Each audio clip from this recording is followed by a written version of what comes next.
Hello and welcome. You're watching France24. It's time for our international press review. Eve Irvine joins me here. She's in charge today. Eve, what do you have for us? Well, Marcus, as we know, Washington has put sanctions on Iran's military elite and all those who do business with it. That's the Revolutionary Guard. So we're going to look at that. There's some interesting analysis piece, especially in the Haaretz this morning, the Israeli newspaper. They say that it's not an economic sanction. It's rather a political and psychological symbolic measure aimed at, showing America's stance to the leaders in Iran and indeed internationally. It says that America wants to do two things with their sanctions. First of all, they want to calm international fears that they are trigger happy and show that they're open to finding They're not looking for another Iraq war. Exactly. They're trying to show that. But their second aim will also be to show the international community that if they don't want them to attack Iran, that they should join in with their sanctions, mainly probably aiming at Europe and Russia.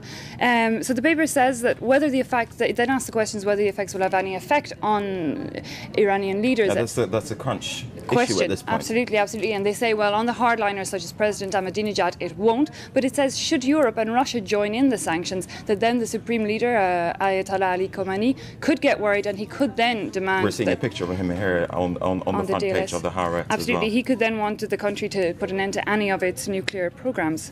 Interestingly, Marcus, just before we leave the topic, The Guardian in the UK also covers this, and their stance is a bit harder on the sanctions. They said that really, they quote an analysis says it offers no opportunity for those in Iran that want to avoid confrontation.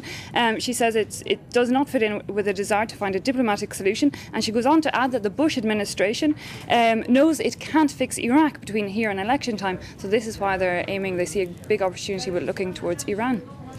A damning report there from the UK's Guardian. Next, I believe you're moving on to the International Herald Tribune. Absolutely, I have it here with me. It's a story with a 24-year-old Buddhist monk, Ashin Kovida. He was one of the main organisers of the protests we saw in Burma of the monks in September. Now, he has just escaped to Thailand. He had to put on a crucifix and some of his hair that he had grown while hiding outside Rangoon. He dyed it blonde and got through. He talks about... Pretending to be a Christian then? Or? Absolutely. To try and get through to avoid his monk look.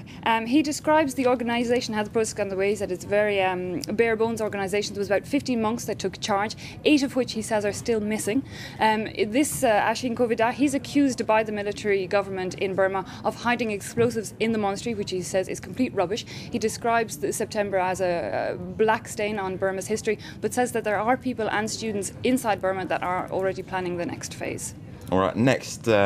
Striking is often described as a French national sport, but there's a cost to it, apparently. There is. The French, as we know, they're well known for their strikes. But in the Figaro this morning, the French daily, it says that the cost of the one-day strike on the 18th of October in Paris and around, just in the region around Paris, came to a total of 150 million euros. Now, that's a figure coming to us from the Minister of the Economy, and it's just an estimation based on the last major strikes in 1995. And that figure comes, of course, as cabinet attendants from Air France. They're striking as we speak. We'll see how that goes. Exactly. All right. Thank you very much, Eve Irvine. Thank you very much for bringing us the best of the world's press and the world's newspapers this Friday. Thank you for watching France24. Stay with us.